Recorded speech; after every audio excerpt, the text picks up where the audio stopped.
you do have an obligation to be honest and forthright with the committee. Yes. Who won the 2020 election? Like I said, I'm not going to get into that with you. But you do have an obligation to be honest and forthright with the committee. Is anything that I just said not honest or forthright? Yes, you're not being honest or forthright. Who won the 2020 election? I think I've answered the question. We can keep doing this. Well, we're going to keep doing it because you're not being honest and forthright. No, I'm not going to engage in the theater. Okay, so this starts on July 15th with an easy question. Who won the 2020 election? Jay Clayton, President Trump's pick to run the nation's intelligence agencies, won't give Jon Ossoff the answer he wants. And that's why this hearing gets uncomfortable fast. Clayton says intelligence has to be objective, independent, and honest, even when the White House doesn't like the answer. Fine. But if you won't state a fact in plain English, senators are going to wonder what happens when the question is harder and the pressure is real. The committee was planning to vote on his nomination the following week, so this wasn't just a clip for social media. Before we get to the back and forth, hear Clayton explain the job in his own words. Thank you, Chairman Cotton, Vice Chairman Warner, and the distinguished members of the committee. I am honored to appear before you today as the nominee to be the Director of National Intelligence. I would like to thank President Trump for placing his continued trust and confidence in me. I am humbled by this nomination and grateful for the opportunity to continue serving our country. I also want to thank my wife, Gretchen, and our children for their support and their commitment to public service. I also thank the many women and men I have worked with at the SEC and the DOJ. Together, we have built great teams that have delivered for the American people. Senator Rounds, I thank you for those very kind words and for your commitment to the people of South Dakota and our country. I have been fortunate to serve in a broad range of leadership roles in both the public and private sectors. Each position has presented challenges and opportunities. If confirmed, I intend to approach the DNI role in the same way I have approached these roles: mission-focused and team-oriented, taking on the challenges and seizing the opportunities. The mission of the Director of National Intelligence is clear: to ensure that the policymakers and institutions that the intelligence community serves, especially the President, our military leaders, and Congress, receive the best possible intelligence in a timely, objective, and independent manner. That mission and obligation will be front of mind every day.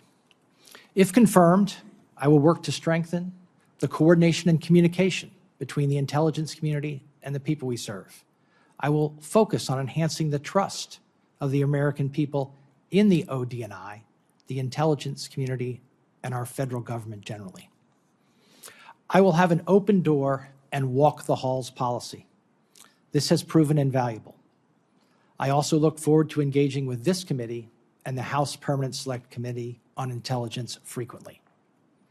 I am confident that my experience has prepared me for this role, including my experience leading and improving large organizations. Large, multifaceted organizations like our intelligence community work well when they have 1, a commitment to the mission, 2, clear strategic objectives that further that mission, and 3, metrics that facilitate the assessment and improvement of their operations. I intend to work with the members of this committee to develop all 3 of those. A few specifics on my national security experience. As the U.S. Attorney for the Southern District of New York, I've gained significant national security experience, including in matters involving foreign terrorist organizations, counter-espionage, money laundering, bribery, and the abuse of our communications platforms to create and sow distrust. We interact with the U.S. intelligence community and counterterrorism officials continuously on dozens of important national security matters. In addition, I've acted as the principal liaison with senior officials at Treasury, State, and the Department of War on matters of national security. As chairman of the SEC, I advised the intelligence community on various matters and directly confronted issues with national security implications, notably leading our cybersecurity and cyber resilience for critical infrastructure in our financial services sector. combating Chinese influence on and exploitation of our markets, and importantly, maintaining economic stability and confidence in our markets during the COVID-19 shutdowns. In the private sector, I also engaged in a broad range of national security matters, including with officials from the Federal Reserve, the Department of Justice, and Congress. As an example, between my time at the SEC and my return to government at the Southern District, I testified before the House China Select Committee. Across these roles, I saw firsthand how judgment, discipline, integrity, and most importantly, effective communication and cooperation across different branches of government are essential to our national security. If confirmed, I will have those principles front of mind every day. All right, Clayton just gave senators pretty much the answer you'd expect from a DNI nominee. Intelligence should be timely, objective, and independent. He points to his work at Justice and the SEC and says discipline and cooperation will matter. That's a real answer. It just doesn't reach the harder question. What really happens if the president wants something else? Mark Warner goes there next. He asks whether Clayton will tell powerful people things they don't want to hear, protect classified material, and stop declassification from becoming a political weapon. Then Warner asks about 2020. Pay attention here, because Clayton says Biden was certified as president. He doesn't simply say Biden won. Maybe that's legal precision. Maybe it's a tell.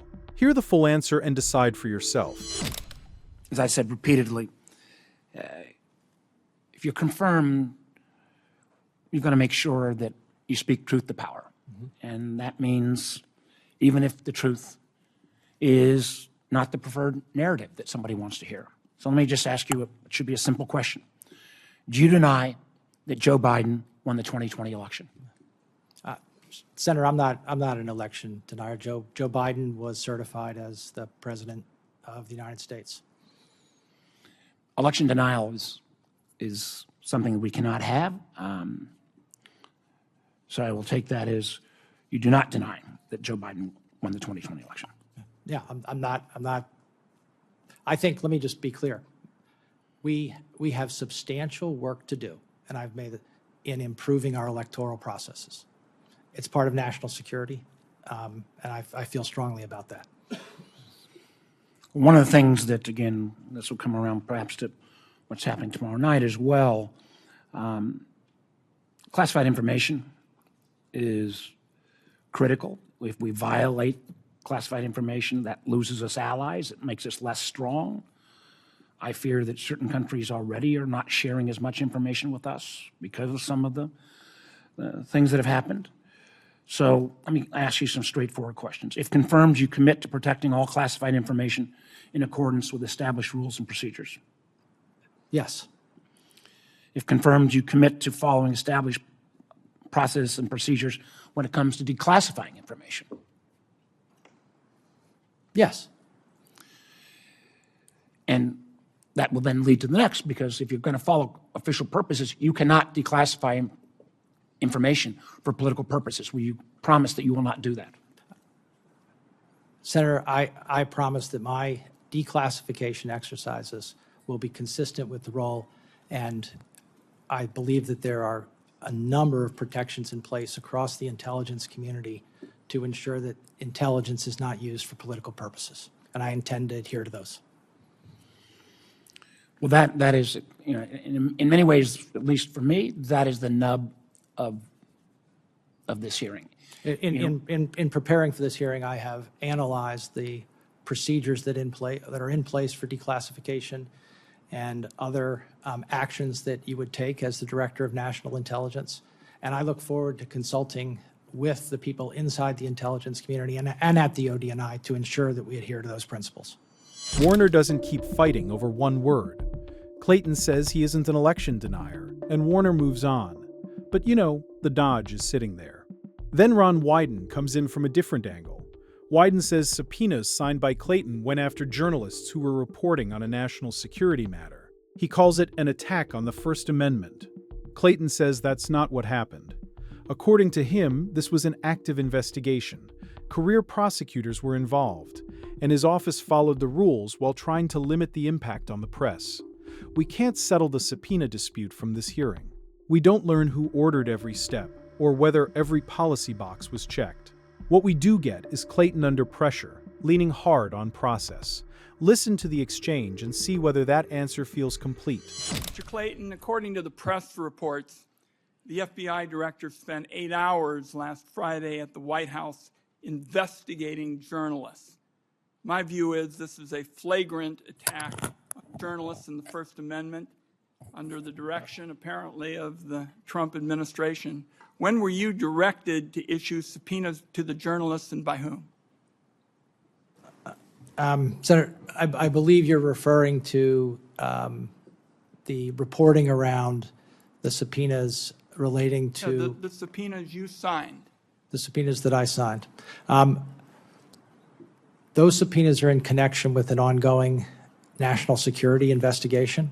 I'm happy to talk to you and this committee about our approach to the First Amendment and our efforts in all cases to limit, to the greatest extent possible, any intrusion into the operation of the free press. I'm absolutely committed to and respect our First Amendment and the role of the press. So let me ask you this. It's not even clear that the subpoenas that you signed followed the administration's policy, which requires the government to first make all reasonable attempts to obtain information from other sources. What specific actions did you take before you signed the subpoenas? I can tell you that in all of these cases, we, and not just one person, and this is the way I operate, I operate by asking my team, what do you think? Any action in this regard, you can be assured that it was a consultative exercise with the career prosecutors in my office. So that's what you did beforehand to satisfy yourself that this was important to do, to send these journalists a subpoena and go to their house? To issue the subpoenas, but let me say that this is, I don't want to get into this in too great a detail because it's inappropriate. I don't want to get into details. I just want to find out what went on. We followed the processes that Okay. we're required to follow. Now Wyden wants the details, and Clayton won't give them in an open hearing. His explanation is basically this. Active case, career people involved, First Amendment concerns taken seriously. That may be legitimate, but it leaves the important part hanging. Ossoff picks up from there. He gets Clayton to answer one question about a Trump pardon, then goes right back to 2020. You've already seen the next 27 seconds in the opening, so we're not replaying it. We come back just after Clayton calls the whole thing theater, and then the conversation changes. Ossoff brings up former DNI Tulsi Gabbard showing up at an FBI search in Fulton County. Clayton says he only learned about that concern the day before. At that point, the argument moves beyond one word. It's about whether the DNI has any business near a domestic law enforcement action. It's a simple question, Mr. Clayton. And I've answered Who it. won the 2020 presidential election? I've answered it. You're here asking for the support of senators to lead America's intelligence community. We've established that you have an obligation to be honest and forthright with this committee and with the American public, but you refuse to answer a simple matter of fact about the 2020 election. Is that right?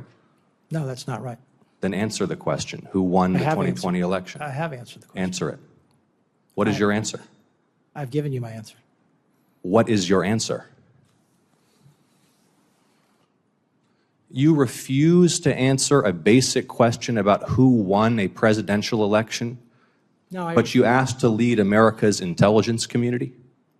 Isn't it humiliating to be unable to answer this question, to have to indulge the president's delusions? We know, you know, everybody in this room knows the truthful answer to that question. Why can you not give it? I think I gave you the answer. Are you aware that Director Gabbard was present at the Fulton County raid in Georgia earlier this year? You discussed that with me yesterday in your office. Are you aware that Director Gabbard was present at the Fulton County raid earlier this year? You brought it to my attention. What is going yesterday. on here? You've said at the beginning of this you have an obligation to be you- honest you- and you're forthright saying with the it- committee. no, I'm you're- asking a you're- very simple question. Are you Actually, no, aware you're- that Director you're Gabbard was asking present me- at the Fulton County raid earlier this year? Yes or no? Are you aware? I was. You won't answer that question either. I just said I was made aware of it by you yesterday.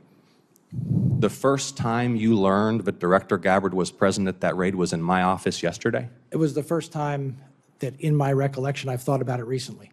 Now, was I aware of it before? What? You brought it to my attention yesterday. Okay. I had not So thought. you had not known I had until... not thought about it until you brought it to my attention yesterday. Your answers lack credibility. Your testimony lacks credibility. You're being evasive and you're not being candid or forthright. And everybody across the country is going to watch this and know that. Are you aware that former Director Gabbard testified that her presence at the raid was, quote, requested by the president? I'm not aware of that until now. Okay, you are now aware of that. Yeah. Are you aware that members of this committee are already probing Director Gabbard's potential misconduct in this matter? No, I'm not privy to your probe into. Are you aware that the General Counsel and Deputy General Counsel of your office have already provided testimony to this committee regarding this matter? No. If the White House Chief of Staff or the President asks you to travel somewhere across the United States and oversee the execution of a domestic search warrant on a sensitive election facility, will you do it? Is that appropriate? Is that appropriate for the Director of National Intelligence? That's a hypothetical. We all know it's not appropriate. Senator for the Ossoff, your Director of time has National expired. Intelligence. Will you answer the question? Your time has expired. Will you, Senator give him, will you give him the opportunity to answer the question? Is this not material right now, sir? Is it appropriate for the Director of National Intelligence to oversee the execution of domestic search warrants at sensitive election facilities? Yes or no? I think you're asking me, as you just said in your first comment to me. Yes or no, is it appropriate? Look, No? you are asking me to comment on a matter that you just said was under investigation. No, I'm asking not you- gonna- Okay, Senator I'm not gonna Ossoff, do- your time is expired. Honestly, both sides can leave this hearing thinking they made their point. Ossoff got Clayton refusing to use the word "one," and Clayton looked caught off guard by the Gabbard questions and Fulton County search. Clayton, though, did say Biden went through the constitutional process. He said he isn't an election denier, and he treated Ossoff's wording as a demand to join a political performance. The same split shows up on the subpoenas. Clayton talks about rules and safeguards. His critics wanted names, decisions, and a clearer explanation. This hearing can't tell us how Clayton would act inside the DNI months from now. It can tell us what he does when senators push him off the prepared script. Warner closes on the line between foreign intelligence and domestic law enforcement. Subscribe for more hearing breakdowns, and tell me, did Clayton earn your trust? I also have to say, as someone who's spent an enormous amount of time on this election interference issue, that it strains credibility. And I trust you. I know you, but it strains credibility to think that you were not aware of Director Gabbard's intervention in the domestic election activities in Fulton County, and that was subject of a great deal of consternation and review. Again, maybe the framing of the senator's question you didn't appreciate, but you know, even if you weren't aware, in preparation for this hearing, I would have thought, hey, we got to be ready for the Gabbard questions. Yeah, look, I don't want to, it just wasn't something that was on my mind before the preparation for this hearing. The idea that you acknowledged in your opening comments, and to me, that the role of the DNI is to look at foreign malign influence. It is outward looking. It is not to participate in domestic law enforcement on a case that I believe in. You can have a completely different view of this, and my Republican colleagues probably do, but on a case of relitigating a 2020 election activity in Georgia. To say that wasn't on your agenda of an issue that would be asked. No, after Senator Ossoff raised it, it was. And to be clear, the ODNI's role is principally outside the United States. Intelligence community role is principally outside the United States. Thank you, Mr. Chairman.